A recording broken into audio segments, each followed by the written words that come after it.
반갑습니다. 오늘 발표를 하게 된 정책평가연구원의 안종범이라고 합니다. 제목이 기업 부담 지수로 본 지난 10년의 기업 환경 변화와 과제입니다. 아까 사회를 보신 박일준 부회장께서 말씀하셨다시피 제가 그러니까 15년 전에 2010년 바로 직전에 이 상위의 기업 부담에 대한 구체적인 지수가 필요하다는 한번 건의를 한 적이 있었습니다. 그래서 그걸 기초로 해서 2010년에 처음 기업 부담 지수가 만들어졌고 그 후로 진행이 되다가 2016년부터 중단이 됐다가 이번에 10년 만에 부활을 하게 됐습니다. 상당히 뜻깊은 오늘 행사라고 저는 생각을 합니다. 시간이 많지 않기 때문에 중요한 필요성이나 그리고 결과 그다음에 앞으로 어떻게 해야 될 건지에 대해서 말씀을 드릴까 합니다.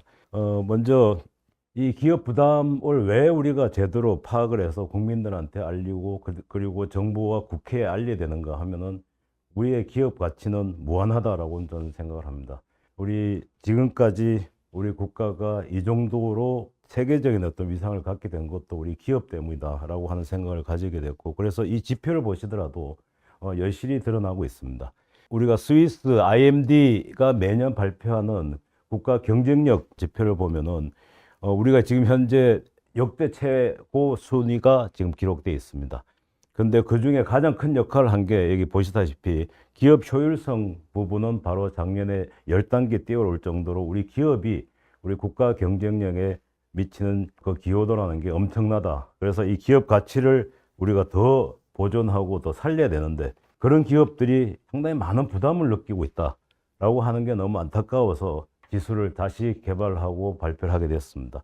기업 가치의 또 다른 척도가 바로 각 신용 등급 회사들이 가지고 있는 각 국가별 평가입니다. 우리가 아시다시피 일본이나 중국보다도 더 높은 단계에 있다. 그런데 이 등급이 굉장히 지금 위태로운 상황에 서 있다는 점도 바로 우리 기업의 이 효율성 부분, 기업의 가치를 빨리 높여야 된다라고 하는 생각을 가지게 됩니다. 그런데 이 기업 부담이 어떤 게 있느냐? 많은 사람들이 기업이 많이 부담을 느낀다라고 할 때 세금도 있고 또 4대 보험도 있고 뭐 부담금 같은 것도 있고 그리고 규제도 있고 한데, 제가 15년 전에 처음 상위 그 당시 회장이신 송경식 회장님과 만나서 이야기할 당시에 매년 상위가 국회에 건의를 하는 안이 있는데 그게 세법 개정안 혹은 여러 가지 건의안이 있습니다. 근데 거의 매년 비슷한 건의를 함에도 불구하고 정부나 국회는 별로 귀담아 듣지 않았습니다. 그래서 뭔가 주장을 할 때 근거가 될 만한 게 있어야 된다라고 해서 세금, 즉 조세, 준조세, 규제 이 세 가지 부담을 한꺼번에 혹은 각각 그리고 기업 규모별로, 업종별로, 지역별로 한번 나눠서 보여줘서 원래는 세금보다 규제가 더 심해졌으니까 이후부터 풀자라고 하는 뭔가의 주장을 좀 구체화하고 실현 가능성을 높여보자라고 해서 시작된 게 바로 기업 부담 지수라고 할 수 있습니다. 그래서 이 말 자체도 새롭게 만들어낸 말이라고 할 수 있습니다. 기업 부담 지수, 영어로는 비즈니스 버든 인덱스라고 해서 BBI라고 요약을 하고 그 당시에 발표해서 오늘 다시 이제 부활하게 된 겁니다. 조사 대상은 2010년부터 15년까지 전국을 대상으로 약 한 1000개 샘플 가지고 하다가 조금 더 줄긴 했지만 이번에 다시 부활하면서는 다른 형식으로 좀 샘플링해서 조사를 하게 됐습니다. 이 지수는 100을 기준으로 하는데 여기 보시다시피 전혀 부담이 안 된다, 부담된다, 그저 그렇다, 부담이 된다, 매우 부담이 된다라고 하는 5개 척도를 가지고 해서 그것을 100 기준으로 지수화했다라고 하는 걸 알 수가 있고, 그 다음에 항목은 조세, 준조세, 규제 이 세 가지를 또 세분화해서 각 세목별로 준조세는 4대 보험, 또 기부금, 부담금, 그리고 규제는 여러 단계별 규제, 거기다가 기타 기업 부담해서도 2014년, 15년 했고 올해 부활했을 때도 이 포맷을 그대로 유지를 했다라고 말씀드릴 수가 있습니다. 그 당시에 기업 부담 지수의 결과는 이거입니다. 2010년부터 13년까지, 그 다음에 14년, 15년 조금 다르지만 기본적인 틀은 같았는데 보시다시피 전체 지수를 보시면 전반적으로 조금 높아지는 경향이 있었지만 거의 비슷한 수준을 유지하고 있었다라고 하는 걸 알 수가 있고, 그런데 조세, 준조세, 규제별로는 상당히 많은 차별화를 보이고 있다. 그래서 우리가 상위가 정부나 국회에 건의할 때도 이걸 바탕으로 해서 조금 더 세분화하고 구체적으로 실현 가능성이 있는 방안을 제시하고 할 수 있는 어떤 계기가 그 당시에 마련됐다라고 생각을 할 수가 있습니다. 일단 요 결과는 과거 결과는 이렇게 스킵을 하고 이번에 부활한 기업 부담 지수는 2024년 작년 기준으로 해서 설문 내용은 거의 동일하게 하고 2월 달에 약 한 달간 실시를 했습니다. 그래서 보시다시피 단지 달라진 것은 지방세와 제외되고 부동산 보유세를 또 추가를 했다라고 하는 게 다르고, 그 다음에 그 이외에 추가적인 질문도 지수와는 관련 없지만 추가적인 구체적으로 법인세율 수준이 어느 정도 했으면 좋겠느니 그런 여러 가지 것들을 이제 기대했습니다. 그리고 원래는 가중치를 부여해서 했습니다. 그래서 매년 비교를 제대로 하려면 샘플링 된 어떤 표본 자체에 가지고 있는 어떤 편의성을 보증하는 절차가 필요한데, 그래서 조금 더 과학화하기 위해서 기업 생멸 행정 통계를 사용한 가중치를 부여했다. 이건 너무 조금 더 테크니컬한 문제라서 나중에 필요하시면 자료를 한번 보시면 될 것 같습니다. 그 다음에 원래는 913개 사를 대상으로 했고, 기업 분포는 이렇게 대기업, 중견기업, 중소기업, 그 다음에 업종별로는 제조업, 비제조업, 그 다음에 지역 분포별로는 그냥 수도권, 비수도권으로 나눠서 했고, 그 다음에 조출 과정도 지난번하고 동일하되 가중치를 부여했다라는 걸 말씀을 드리겠습니다. 자, 이게 이제 결과입니다. 이 결과를 보시면 2015년 대비 2024년 10년 만에 변화를 보면은 한마디로 요약한다면 부담 지수는 약 4포인트 정도 하락했다. 그런데 그 안에 든 내용을 보면은 굉장히 큰 차이가 생겼고 상당히 주목할 만하다. 뭔가 하면은 조세 부담은 급격히 줄어들었는데 규제 부담은 급격히 늘어났다. 10년간에 우리 기업들이 느끼는 가장 큰 부담은 세금이 아니고 이제 규제가 됐다라고 하는 게 굉장히 주목할 만하고, 나중에 구체적으로 하나하나 여러분들이 보시면은 업종별로, 규모별로, 그 다음에 지역별로 이와 같은 차이는 어떻게 나오고 있는가 하는 걸 더 자세하게 알 수가 있을 겁니다. 자, 그 다음에 규제 항목별로 조금만 더 구체적으로 보신다면 법인세, 규제, 그 다음에 준조세, 여러 기타 부담이 있을 건데, 법인세를 보시면 급격히 줄어들었다라고 하는 결과가 나옵니다. 자, 이 이유 중에 하나가 아마도 그동안에 2012년부터 꾸준히 법인세 최고세율은 낮아지는 결과를 계속 보여왔는데, 중간에 누진 구도가 더 강화되고 해서 조금은 부담을 느낄 수가 있지만, 그래도 기업들이 느끼는 거는 3천억 이하의 과표 기업들이 상대적으로 세율 자체가 27%에서 21%로 낮아짐으로 해서 좀 법인세 부담은 줄어들었다고 표현한 게 아닌가 하는 어떤 우리가 해석을 해볼 수가 있습니다. 근데 더 주목할 만한 게 규제입니다. 이 규제는 2015년에 비해서 2024년이 88에서 102로 급격히 높아졌습니다. 그 중에도 항목별로 보면은 진입 규제와 노동 규제가 굉장히 높아졌다라고 하는 것을 여러분들이 알 수가 있습니다. 아시다시피 규제 여러 가지 항목 중에 노동 규제를 가장 크게 느끼는 거가 굉장히 중요한 대목인데, 그거는 바로 52시간이나 또 고용 유연성이나 하는 여러 가지 이슈들이 우리 기업들로 하여금 많은 부담으로 느꼈다라고 하는 것을 간접적으로 우리가 알 수가 있는 부분 중에 하나입니다. 그 다음에 기타 부담 중에는 이 일선 공무원들의 행태로부터 생기는 이 부담의 어떤 크기가 우리가 눈여겨볼 만하다라고 할 수가 있습니다. 자, 이건 나중에 구체적으로 한 번 더 토론이 이루어질 거라고 저는 기대를 합니다. 자, 준조세를 보시면 준조세는 대기업, 제조업, 그 다음에 비수도권이 비대기업이나 비제조업이나 수도권에 비해서 더 큰 부담을 느낀다. 자, 이 이유 중에 여러 가지 이유로 우리가 해석을 할 수가 있지만, 사회보험, 그 다음에 4대 사회보험이죠. 하고 그 이외에 정부로부터 부과되는 각종 부담금, 이 보다 큰 부담을 느낀 거로 해석이 될 수가 있습니다. 대기업 같은 경우는 장애인 고용 부담금 이런 여러 가지 준조세 이외의 부담금들에 대한 부담이 좀 더 많이 느껴진 거 아닌가라고 하는 해석도 가능할 수가 있습니다.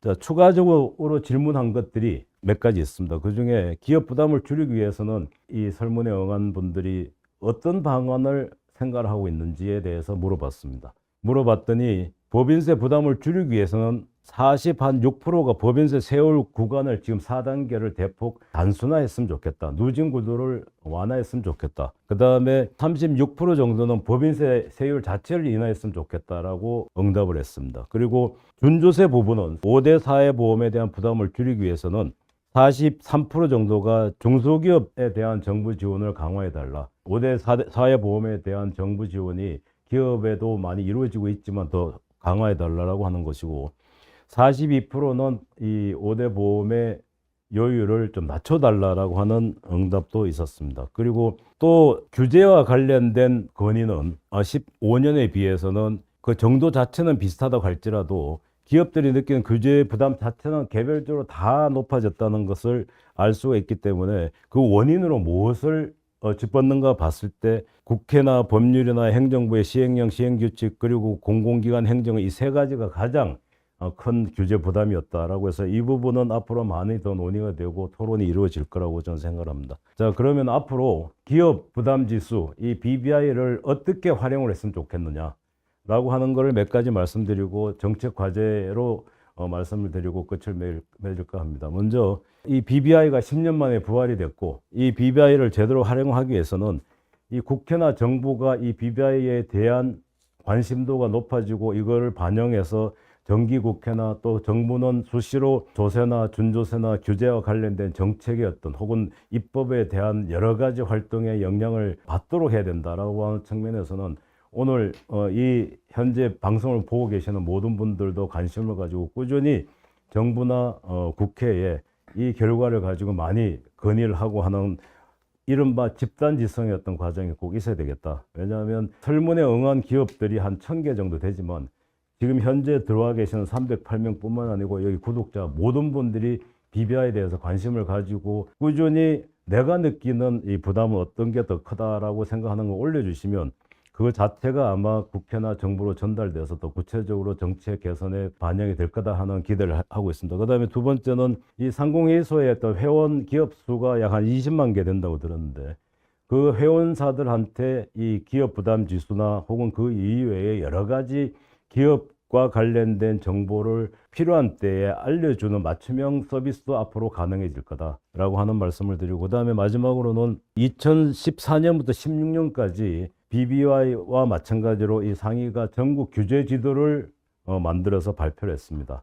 그 당시 회장이 아마 박영만 회장이었을 건데 이 기업 전국 규제 지도를 여기 나와 계신 우리 국무조정실에 관리하는 이 규제 정보 포털에 넣어서 한꺼번에 발표하도록 하는 여러 가지 중요한 어떤 일을 했는데 이 전국 규제 지도도 그동안 중단됐다가 이번에 BBI 부활과 더불어 이 규제 지도도 다시 부활해서 지자체별로 이 규제가 어느 정도로 좋고 나쁘고 하는 거에 대한 어떤 여러 가지 결과를 가지고 정책 개선에 도움이 되도록 했으면 좋겠다라고 하는 생각을 해봤습니다. 그 다음에 정책 방향은 제가 한 3가지만 요약을 하고 나머지 오늘 굉장히 분야별로 귀중한 분이 나와 계셔서 정책 관련된 이야기를 많이 하실 거니까 같이 토론이 잘 이루어졌으면 좋겠습니다. 먼저 규제 부담이 가장 커졌다라고 하는 이번 BBI의 어떤 결과가 가장 주목할 만한데 규제 부담을 줄이기 위해서 어떻게 했으면 좋겠느냐. 모든 정부는 정권 초기에 규제 혁신을 외쳐왔고 시작을 했습니다. 그러다가 정권 말기 되면은 원상복귀 되거나 혹은 어떤 경우는 더 악화되는 어떤 결과가 계속 반복돼 와서 저는 그거를 규제개혁 5년 사이클이라고 해서 정권 출범 초기에는 바짝 하다가 나중에는 시지부지하게 돼서 결국은 기업이나 각종 국민들이 느끼는 규제에 대한 이 강도는 변함이 없게 되는 그와 같은 규제개혁 5년 사이클이라고 하는 것을 이제는 좀 차단해보자.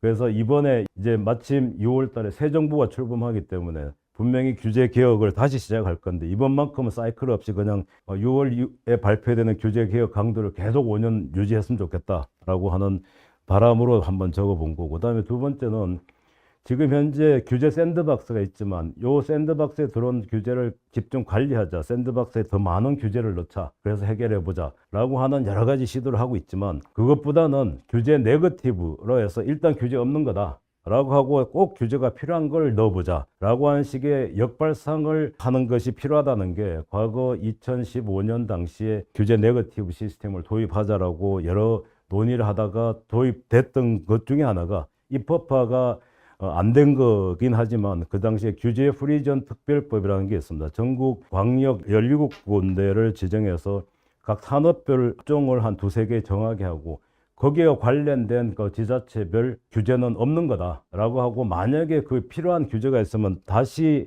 정부나 국회가 표시를 하라라고 하는 이른바 규제 네거티브 시스템을 한번 도입해보자 하다가 일단 그 당시 입법하는 무산이 되고 이번에도 다시 한번 규제 네거티브 시스템에 대한 논의가 시작됐으면 좋겠다는 생각을 해봤습니다. 그다음에 마지막에는 끊임없이 정부, 특히 국회에서는 새로운 규제를 만들거나 규제를 강화하는 입법 활동이 이루어지고 있습니다.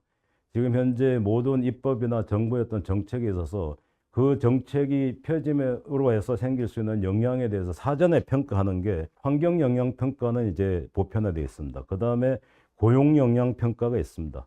여기에 보다 더 중요한 것은 규제에 어떤 영향을 미칠 건지, 이 입법이 이루어질 경우에 이런 정책이 새롭게 이루어지거나 변화했을 때 규제에는 어떤 영향을 미칠 건지에 대해서 사전에 평가하도록 의무화하는, 법적으로 강제하는 규제 영향 평가를 도입하자. 이 논의는 오래전부터 지속되어 왔지만 여전히 안 됐습니다. 이번 기회에 새 정부가 출범하고 하는 이 계기로 한번 규제 영향 평가도 한번 해보자라고 하는 것을 저 마지막으로 정책 제안을 저 나름대로 하고 토론이 많이 이루어졌으면 좋겠습니다. 자, 기업 부담은 그래서 줄여야 되고, 그래서 기업 가치는 높이고 하는 게 우리 당면 목표다. 이런 차원에서 이번에 기업 부담 지수가 발표됐다라고 하는 그에 상당히 이의를 두고 저 오늘 발표를 마치겠습니다. 네, 감사합니다.